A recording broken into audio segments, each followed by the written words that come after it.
Terima kasih.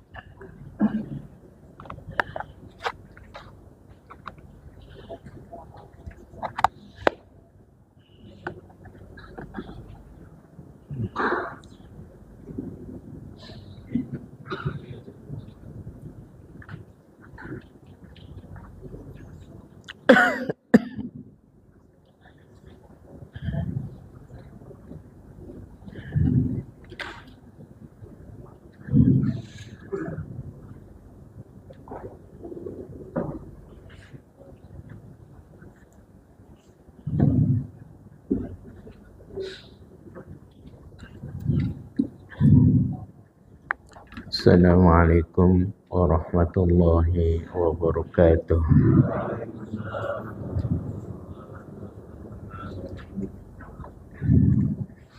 Ya Rabbi bil Mustafa balligh maqasidana wa ughfir lana ma madha ya wasi'al karami ya Rabbi.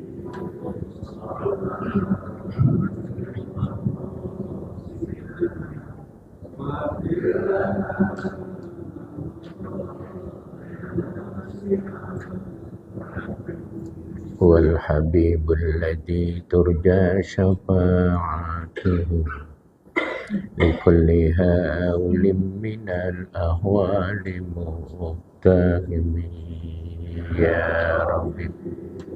Mustafa balligh maqasidana wa ighfir lana ma madha. Allahumma salli wa sallim wa barik alaihi. Al-Fatihah ila arwahi walidina wa amwatina wa amwatina khususan ila arwahi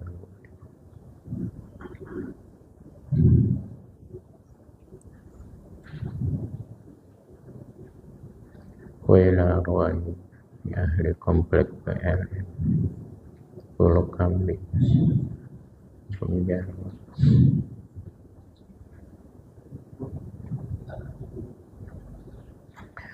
wa ila arwahi man assasa hadzal masjid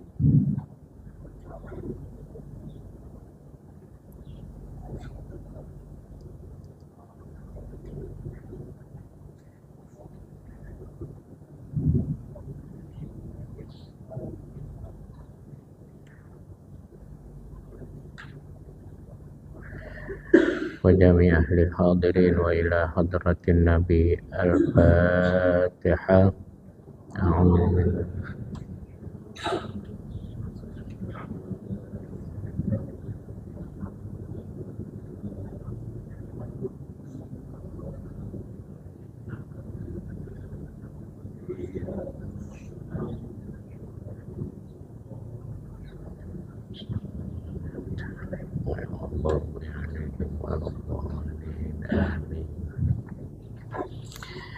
Bismillahirrahmanirrahim.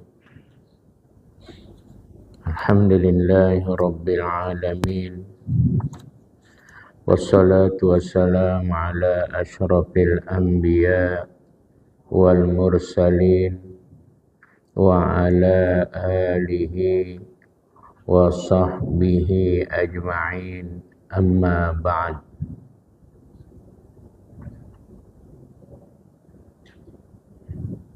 Sampai di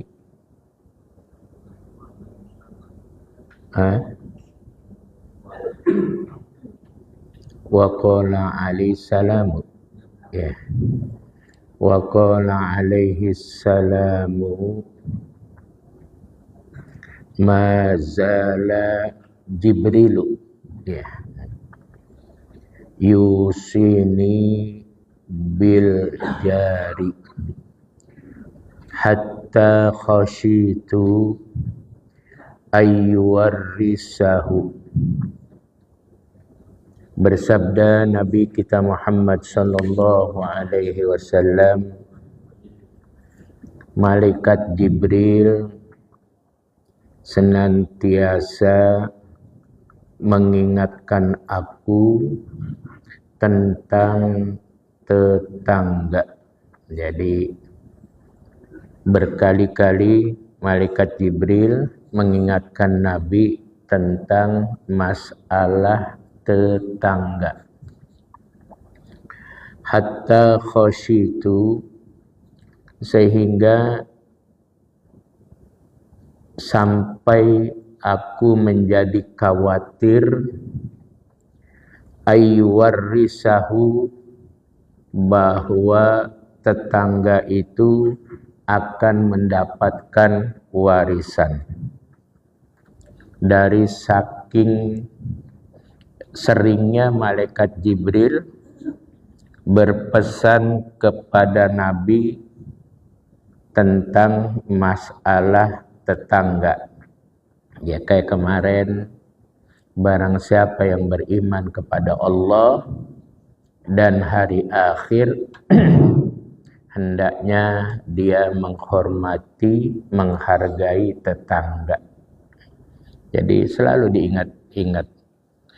Nabi sempat khawatir juga, jangan-jangan tetangga bisa dapat warisan tuh dari saking seringnya. Nah, kenapa?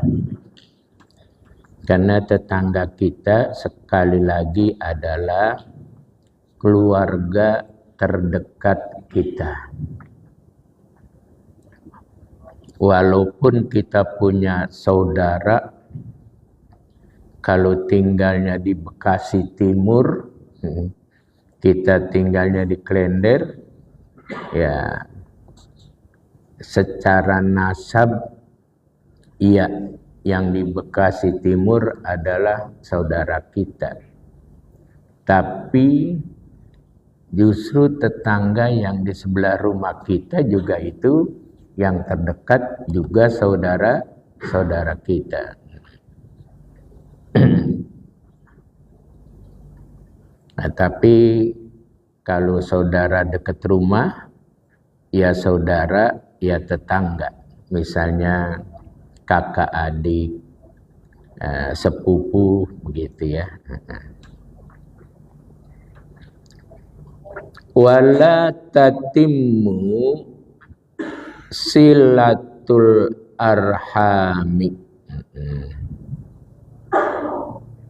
wal ihsani ilal jirani illa bikabil ada minhum wahtimalil ada minhum wa bazlil ma'rufi hasbal istita'ati lahum, dan belumlah sempurna silatul arham dan berbuat baik kepada tetangga kecuali dengan ya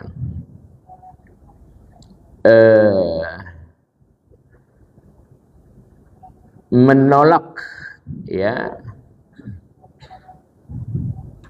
sesuatu yang tidak menyenangkan darinya, wahtimalil ada, dan menerima ya menanggung sesuatu yang tidak menyenangkan dari mereka.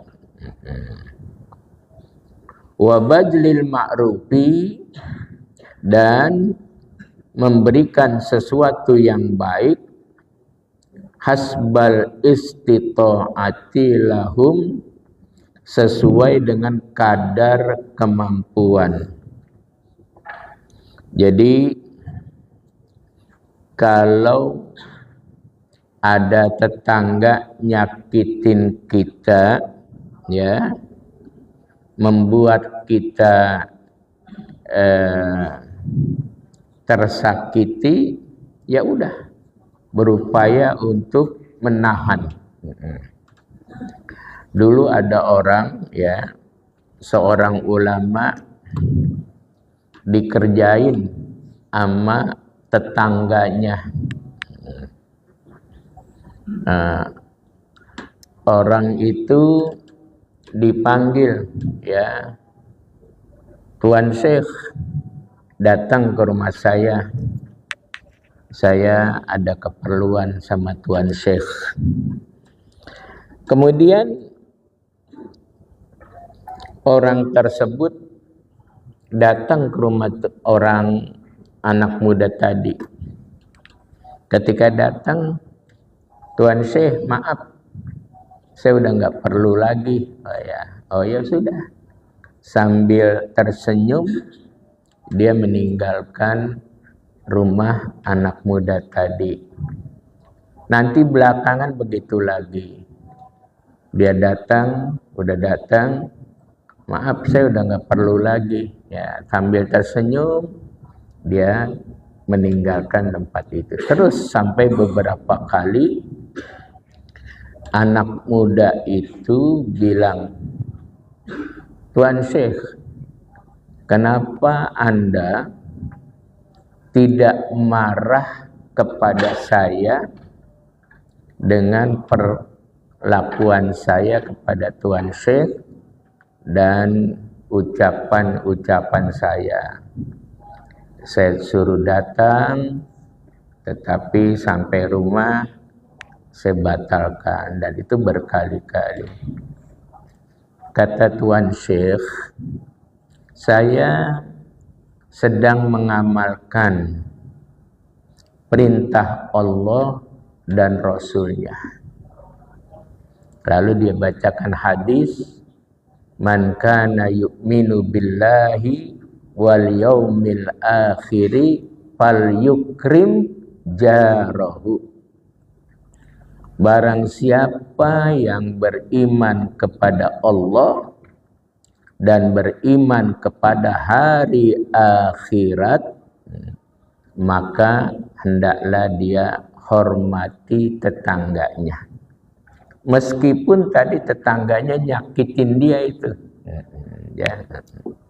Jadi kalau kita menegur tetangga, maka kita tegur dengan kalimat-kalimat yang baik.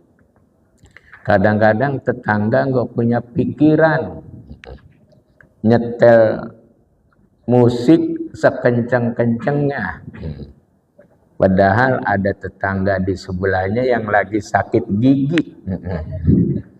Kan kalau sakit gigi nggak ada yang nengokin. Iya, ada yang nengokin nggak? Nggak ada. Kayak Ustadz Sarmin kemarin. Nah, daripada yang kagak ada yang nengokin, mau dia istirahat. Di mana kemarin istirahatnya? Di Ciletuh. Ya. Cimacan. Yang penting ada istirahat di Cimacan, gitu ya. Jadi begitu. Kan apa namanya? Enggak ada yang nengokin, ya. Padahal ada tetangganya lagi sakit gigi, ngebetnya Masya Allah, gitu ya. Kadang-kadang tetangga nggak ada pikirannya, gitu ya. Jadi kita ingatkan, tetapi dengan kalimat-kalimat yang baik, gitu. Makanya faya laita sihri. Coba manusia pada punya perasaan, itu kehidupan menjadi nyaman. Kalau masing-masing menggunakan perasaan. Kadang-kadang ada orang yang tidak menggunakan perasaan, gitu ya.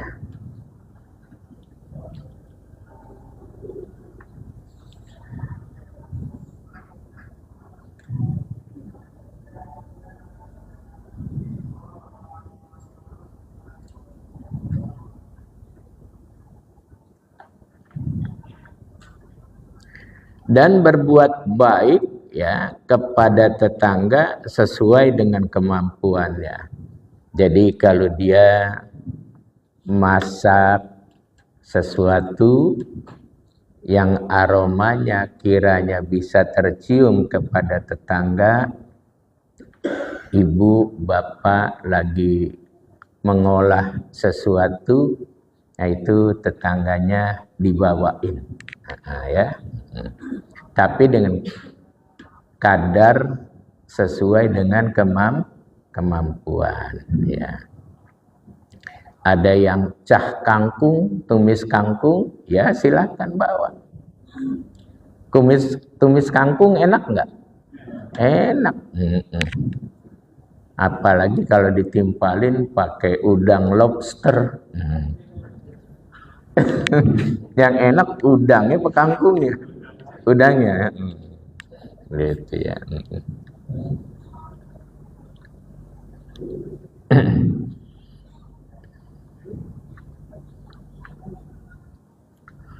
Qala alaihi salamu laisal wasilu bil mukafi, ya, bil mukafi, innamal wasilu alladhi idza qatta'at rahimahu wasolaha.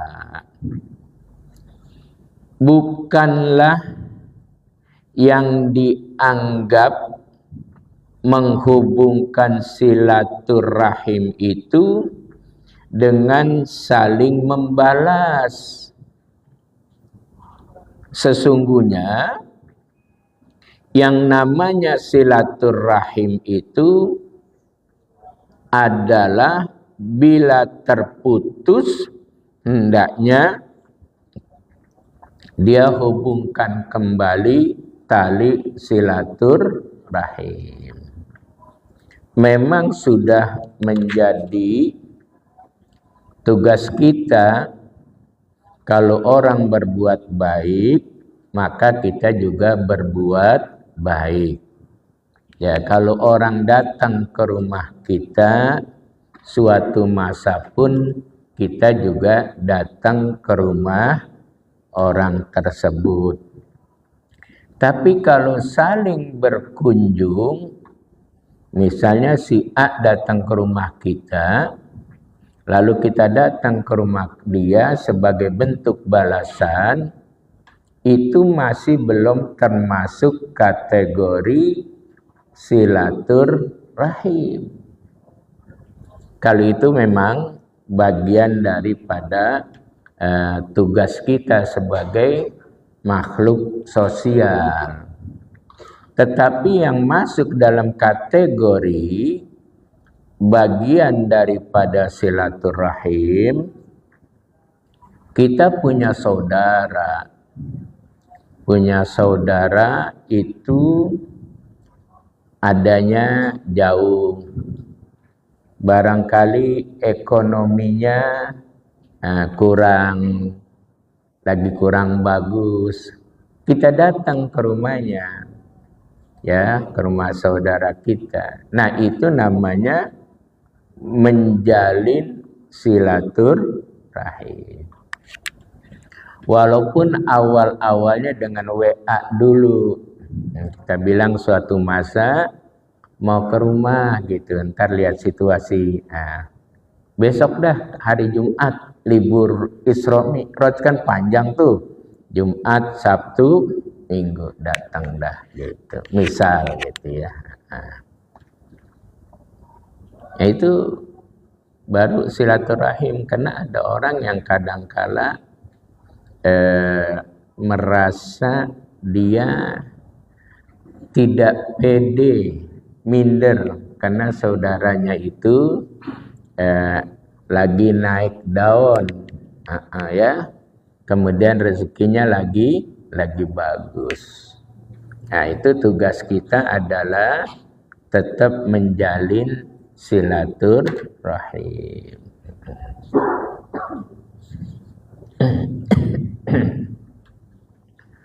Dulu bapak saya itu sempat mencari adiknya, namanya Ahmad Dasuki bin Mu'alim Haji Gayar, ya. Satu-satu anaknya itu adalah almarhum Haji Yeye Pulau Kambing yang dinikahi oleh Haji Bunyamin bin Haji Jupri. Ada anaknya itu yang suka bantuin pernikahan, namanya Ustadz Lukmanul Hakim. Jadi kakeknya Ustadz Lukmanul Hakim itu adalah adik dari bapak saya, namanya Ahmad Dasuki bin Mu'alim Gayar. Suatu ketika dia datang mencari keluarga Mu'alim Gayar. Kebetulan turunnya di PLN, diarahkan sama orang, itu ada anak Mu'alim Gayar, namanya Lurah Idris Haga. Barangkali dulu ada yang kenal Lurah Idris Haga. Di zaman beliau banyak orang wilayah Kelurahan Jatinegara yang tidak pada punya KTP karena tidak bisa nembak KTP. Jadi KTP suruh datang sendiri, nanti surat udah ada KTP-nya di meja dia, dipanggil satu-satu. Kalau mau ditandatanganin ditanya dulu tentang rukun iman, tentang rukun Islam, tentang 20 sifat wajib, dan yang lain-lain. Ketika didengerin kagak bisa, nah keluar dulu, nggak ditandatanganin, apalin dulu di luar, nanti balik lagi, gitu ya. Itu adanya bapak saya yang namanya Haji Idris Haga. Dulu lurah di sini Jatinegara. Sekarang rumahnya udah dijual tuh. Kalau kita masuk dari PLN, kalau nggak salah orang Madura yang beli ya. Tuh situ. Nah ternyata sama orang yang ada di depan diarahkan ke rumah Lurah Idris. Rupa-rupanya barangkali ada kalimat yang kurang sreg kepada orang yang ngaku anaknya Haji Dasuki. Lalu dianya pergi. Belakangan Lurah Idris nemuin bapak saya, "Bang, tadi ada orang datang mengaku-ngaku anaknya Bang Dasuki," kata dia gitu. Terus apa cerita selanjutnya? Orangnya pergi bang gitu, karena saya bilang begini gitu. Cuman dia sebut tinggalnya di Pamempeg, di Garut. Akhirnya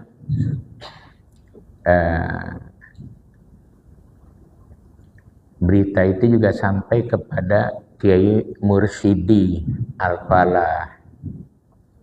Kata Kiai Mursidi, "Bang, nanti hari anu kita berangkat ke Pamempeg, kita cari Dasuki," gitu ya.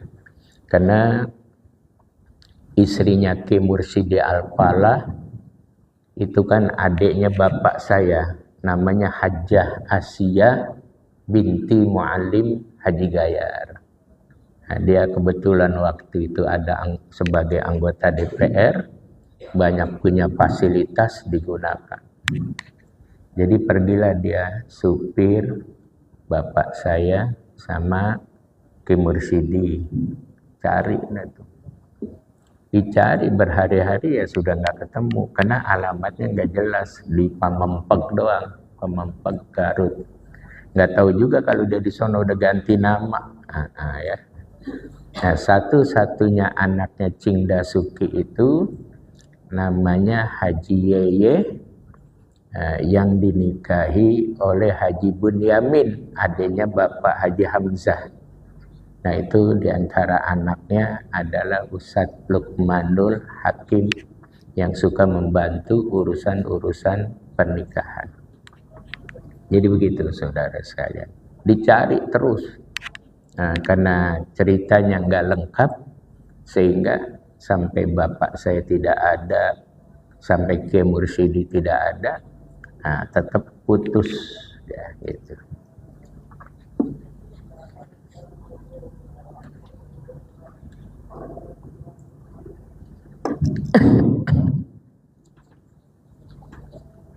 Ini cerita zaman dulu ya, tapi itu bagian-bagian yang harus kita sikapi terkait dengan masalah silaturahim.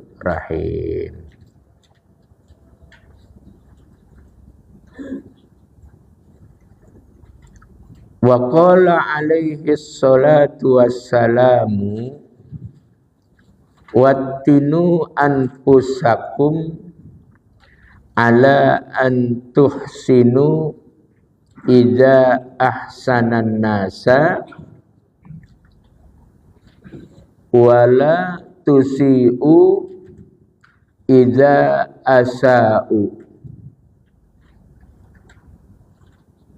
Wabillahi taufiq.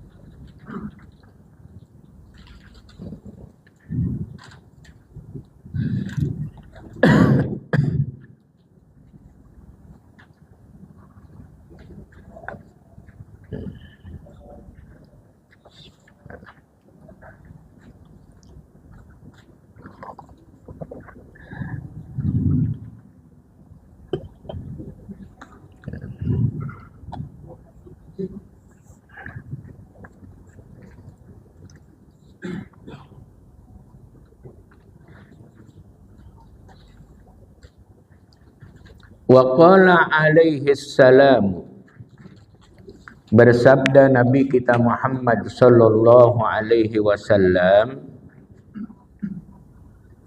wattinu anfusakum ala an tuhsinu idza ahsanan nasu.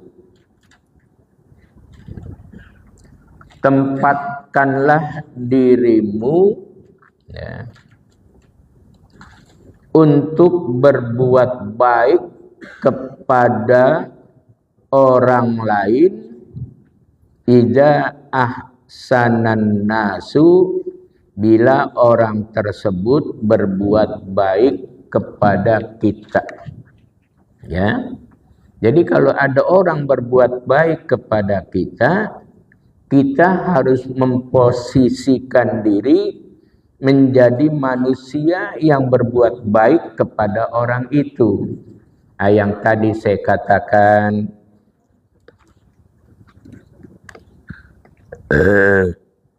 ya, yang tadi saya katakan, kalau ada orang bagi kita makanan, kita harus tempatkan diri kita juga membalas kebaikan orang itu. Ya, apa berupa yang lain-lainnya ya.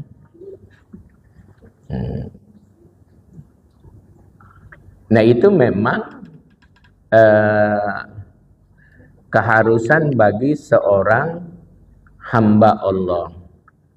Tetapi itu bukan masuk kategori silaturahim.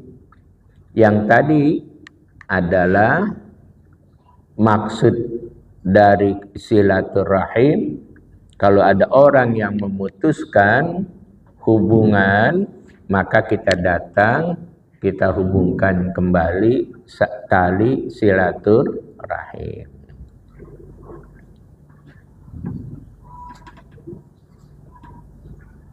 Itu kan biasa di lingkungan kita ya. Nah, kalau misal Bapak Ibu lagi punya rezeki apa bagi tetangga ya.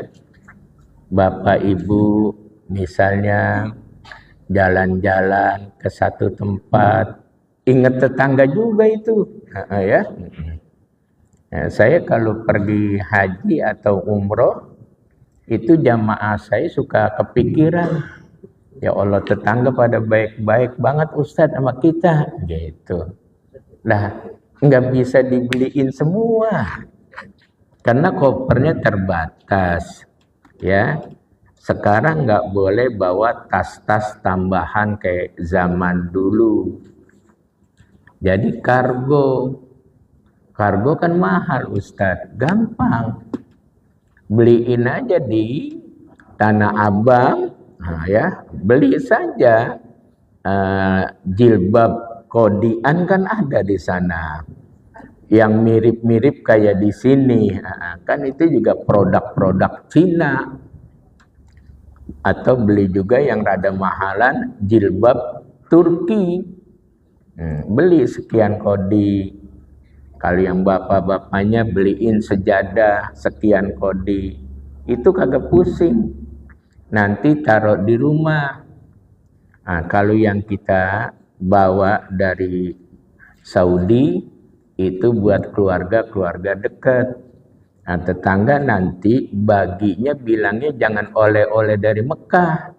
Kalau oleh-oleh dari Mekah pulang haji udah bohong gitu. Terus gimana caranya Ustadz? Bilang ini ada hadiah dari orang yang pulang haji. Nggak dosa tuh.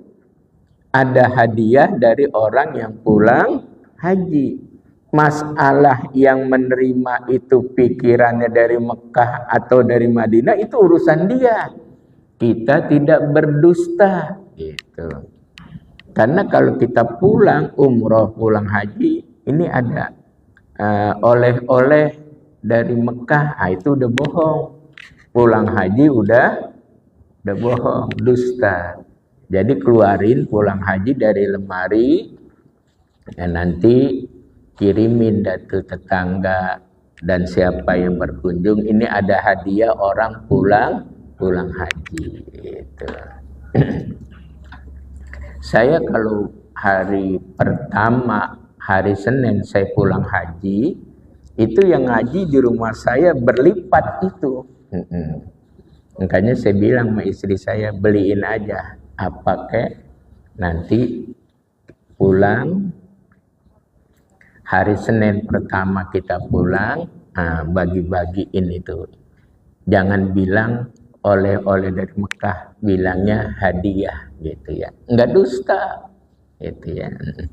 Lah kalau semuanya sekarang dibawain dari sana, berat urusannya saudara sekalian ya.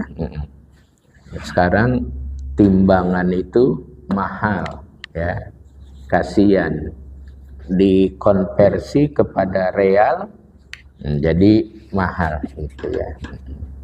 Udah kalau ada yang mau berangkat haji atau umroh, beli aja dari sekarang jilbab atau sejadah, taruh di lemari, dikunci dah, cek, udah selesai.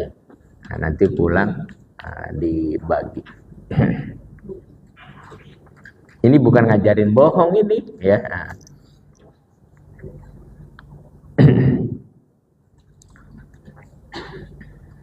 Wala tusi'u ida asa'u, dan jangan engkau menyakiti mereka atau jangan engkau berbuat sesuatu yang tidak menyenangkan mereka ida asa'u, bila mereka nyakitin kita.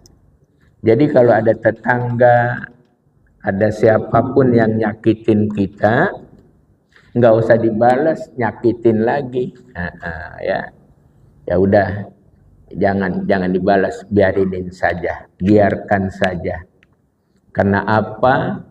Karena yang dilakukan oleh siapapun itu akan terekam rapi dalam catatan malaikat yang dilaporkan kepada Allah.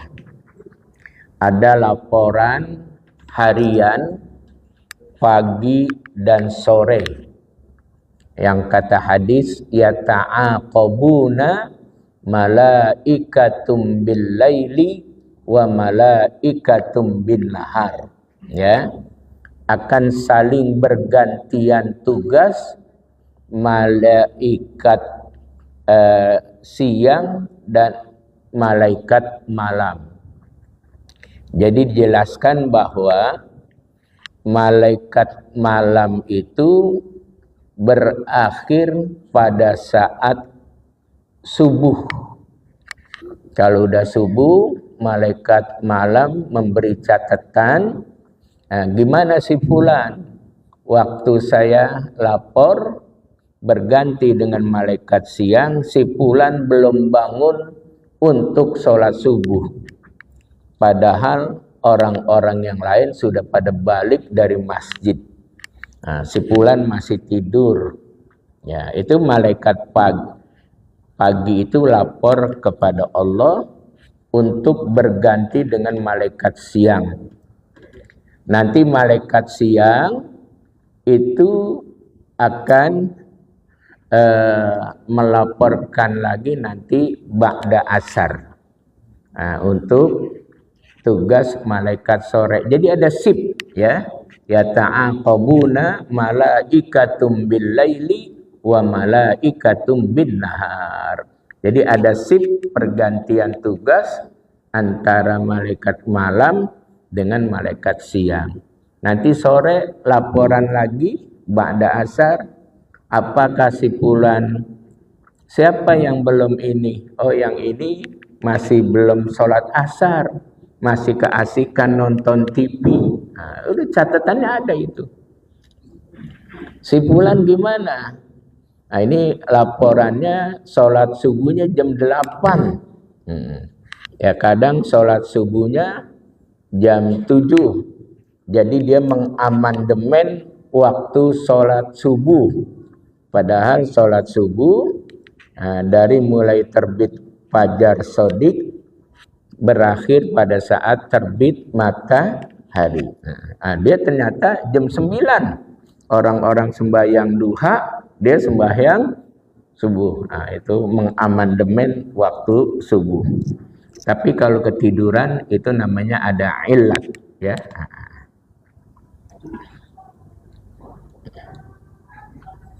Jadi kita harus berbuat baik kepada orang yang berbuat baik kepada kita, dan kita tidak boleh membalas kejahatan mereka bila mereka berbuat tidak baik kepada kita. Sudah, kalau orang berbuat baik kepada kita, kita harus lebih baik lagi. Kalau dia menyakiti kita, maka kita dengan dia manis jambu aja. Ya, tahu manis jambu ya? Manis tidak, asam juga tidak. Jadi tidak terlalu manis, tidak terlalu asam. Ya, kalau ketemu ya senyum, tapi jangan deket-deket dah. Takutnya ntar terulang lagi gitu ya. Sekedar gitu aja udah. Manis jambu. Jangan kayak dulu lagi, karena kalau kayak dulu lagi takutnya berbahaya gitu ya.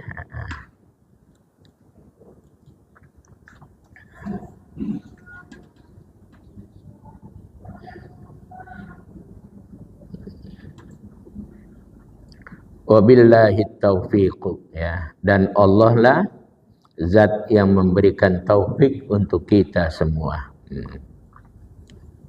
Saudara sekalian, Imam Al-Yafi'i bercerita suatu ketika di daerah Roy.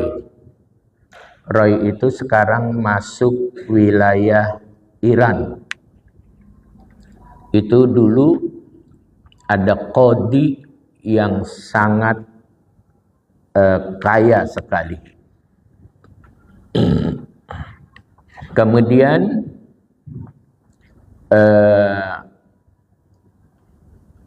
Suatu ketika datang seorang laki-laki yang fakir. Dia minta 2 potong roti dengan 2 potong daging. Barangkali bahasa kitanya tuh roti kalau dibungkus itu apa namanya itu? Burger ya. Kalau kita kan ada dagingnya, ada selada, tomat ya gitu. Dia minta 2 potong. Sama uang minta 2 dirham. Kata qadhi yang kaya itu, ini diceritakan di dalam kitab oleh Imam Al-Yafi'i. Dia qadhi itu bilang, nanti datang lagi ba'da sholat zuhur. Nah, dijanjiin ba'da zuhur, dia datang saudara sekalian. Ternyata ketika dia datang zuhur, akhirnya dijanjiin lagi ntar ba'da asar. Dia nungguin lagi, kan kalau bolak-balik kan jauh. Zuhur asar kan dekat, dia tungguin.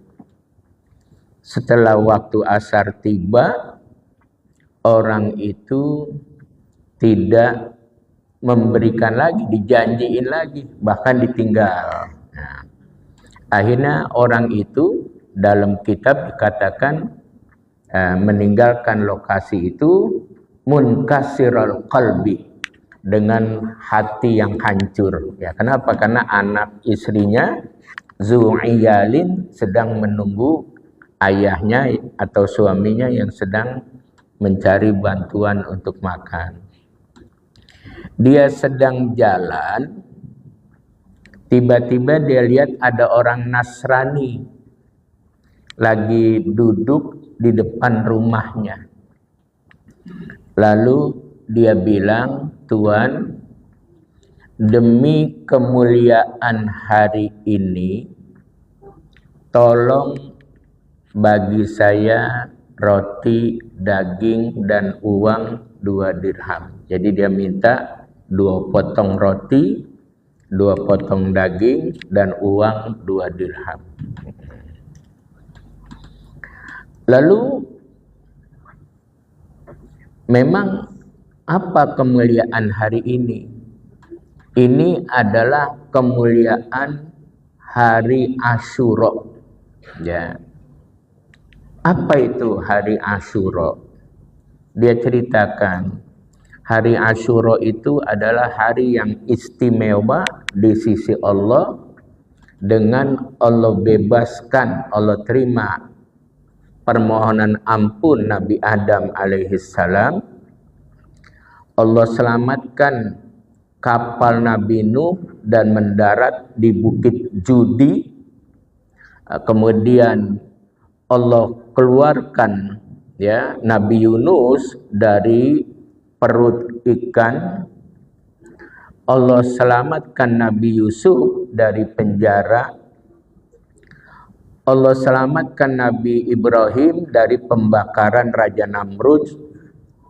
Allah selamatkan Nabi Musa dari kejaran Fir'aun, dan Nabi Musa selamat, Fir'aun tenggelam, dan banyak cerita-cerita lainnya. Orang Nasrani itu terkagum-kagum mendengar cerita itu.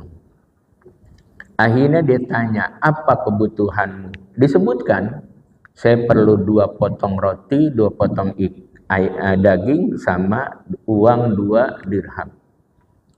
Kemudian orang itu masuk, bukannya 2 roti yang dikasih, bergantang-gantang gandum. Kalau roti dimakan habis, nih dikasih gandum, bergantang-gantang. Ya nanti kalau habis bikin roti, kan kita suka bikin roti itu. Ntar masak lagi.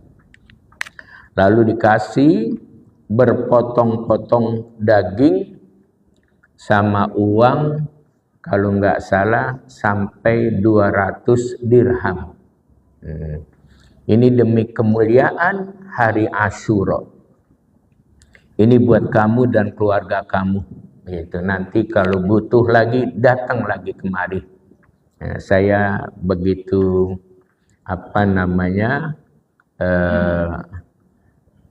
merasa luar biasa dengan hari Asyura. Orang itu pulang dengan perasaan bahagia. Malam harinya di dalam kitab itu diriwayatkan Qadi tersebut bermimpi di malam hari. Ketika dia tidur, dia bermimpi, dia diperlihatkan ada 2 gedung. Gedung yang terbuat lantainya dari emas dan perak, gedung yang luar biasa. Kemudian gedung yang satu yang terbuat dari yakut. Bukan yakut Khalil Qaumas, bukan. Ya, dan sebagainya yang tembus pandang. Kata Hatib, ya Hatib itu ada suara, enggak ada orangnya. Ini sebenarnya untuk kamu, tetapi karena kamu menolak permohonan orang fakir, maka ini beralih kepada orang Nasrani si fulan. Mendusin dia, pagi harinya langsung dia ke rumah orang Nasrani. Apa yang kamu lakukan kemarin kepada orang fakir? Dia ceritakan begitu. Kalau begitu, amalmu saya bayarin dengan harga 100.000 dirham. Kata orang Nasrani itu, tidak. Amalan yang sudah diterima oleh Allah, saya tidak akan jual kepada Anda. Ya, walaupun dengan seisi dunia ini. Jadi diceritakan tuh oleh Qadi tadi, saya tadi malam bermimpi begini. Akhirnya dia mau bayarin, dia mau beli. Lalu kata orang itu, saya tidak akan jual karena amal saya sudah diterima oleh Allah. Tidak mudah amal diterima dan tidak mudah diperlihatkan ganjaran. Kemudian kata Qadi tadi, lasta bi muslimin, kan Anda bukan orang Islam. Lalu wa qata'at zunara, orang itu memotong zunar. Zunar itu kalau orang Nasrani itu pakai baju suka ada tandanya nih yang diikat, ya. Suka lihat nggak kalau di gereja-gereja itu, ya? Itu namanya zunar. Dia potong, lalu dia bilang, asyhadu alla ilaha illallah wa asyhadu anna Muhammadar Rasulullah.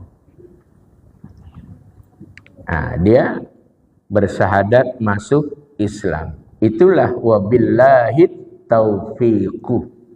Allah kalau mau ngasih hidayat, mau ngasih taufik, itu caranya gampang aja. Ya.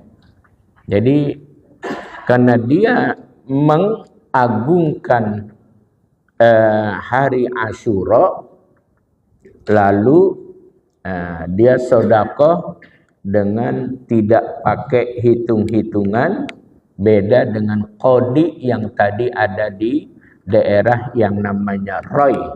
Roy itu sekarang masuk Iran. Itu banyak lahir ulama-ulama besar dari daerah Roy, ya. Jadi begitulah, kita nggak boleh meremehkan kerjaan-kerjaan kecil. Justru barangkali disitulah Allah terima bagian amal-amal tersebut. Jadi kalau emang kita nggak mau ngasih, jangan dijanji-janjiin orang. Ntar aja zuhur, udah zuhur, ntar aja asar. Bagi aja, udah. Ini saya ada sedikit, nanti mudah-mudahan manfaat, gitu ya. Gitu, saudara. Nah itu wabillahi taufiq. Jadi urusan hidayah, urusan taufik Itu Allah punya urusan. Ya. Ya.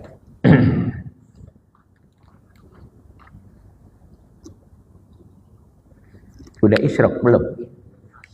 Hah? Pas isyraq. Ah ya udah, kalau pas isyraq. Baik. Iya, iya.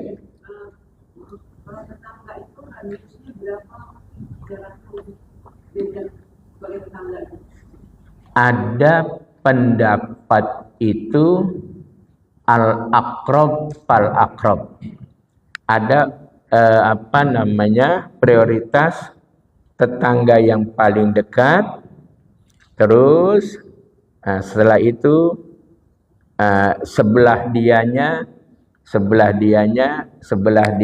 terus ada ulama yang mengatakan bagian daripada kategori tetangga itu standar ukuran kalau ada rumah di situ 40 rumah. Misalnya kalau dibikin rumah-rumah nih, ya, misalnya di ukuran rumah standar, ini rumah, ini rumah, ini rumah, ini rumah. Jadi kiri kanan, depan belakang itu 40. 40 rumah. Kalau memang kita standarkan ini rumah, cuman kan sekarang ada orang yang rumahnya aja kayak rumahnya Pak Jokowi. Pak Jokowi rumahnya berapa ribu meter itu? 12.000 apa 16.000? 12.000. Pak Jokowi rumahnya 12.000. Itu lebih dari tetangga kiri kanan depan belakang itu. Itu kalau rumahnya Haritanu Sudibyo itu Masya Allah luasnya kayak apa itu. Jadi kita kira-kira begitu ya, dalam ukuran standar begitu. Tetapi al-aqrab fal-aqrab, ya, dicari yang paling dekat. Kalau masih ada kelebihan rezeki, bergeser lagi. Kalau yang ini kan rumah kita, ini tetangga, masih ada kelebihan rezeki, nah ini lagi tetangga ini, kemudian tetangga ini. Nah, itu standarnya 40. Tapi kalau nggak kecapai nggak apa-apa, yang penting yang dekat-dekat dulu. Terus yang bagus terkait tetangga dan saudara. Karena kalau sama saudara itu dapat pahala silaturahim, dapat pahala juga sedekah, gitu ya. Jadi kalau sekarang ukuran tetangga susah dihitung. Tapi kalau PLN kan enak nih. Komplek PLN kan tertata ini gitu ya. Tapi kalau rumahnya gede, kalau kayak rumahnya Pak Jokowi di daerah mana itu? Ustadz Agus di Solo. Di daerah ada yang udah ke sono belum? Belum ya? Iya. Wonocolo. Aduh, nggak usah dipikirin dah. Ya, jadi begitu. Cari yang paling dekat. Kalau ada yang paling dekat dengan lingkungan rumah kita, kayak misalnya di sini, yang ini, yang ini, yang ini, yang ini. Kalau masih ada lagi, bergeser lagi ke sini, sini, gitu ya. Rabbana taqabbal minna innaka antas samiul alim. Wa tub alaina innaka antat tawwabur rahim. Wahdina wa waffiqna ilal haqqi wa ila thariqil mustaqim.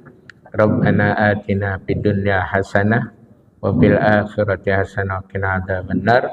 Wa sallallahu ala sayyidina Muhammadin wa ala alihi washabihi wasallam. Walhamdulillahi rabbil alamin.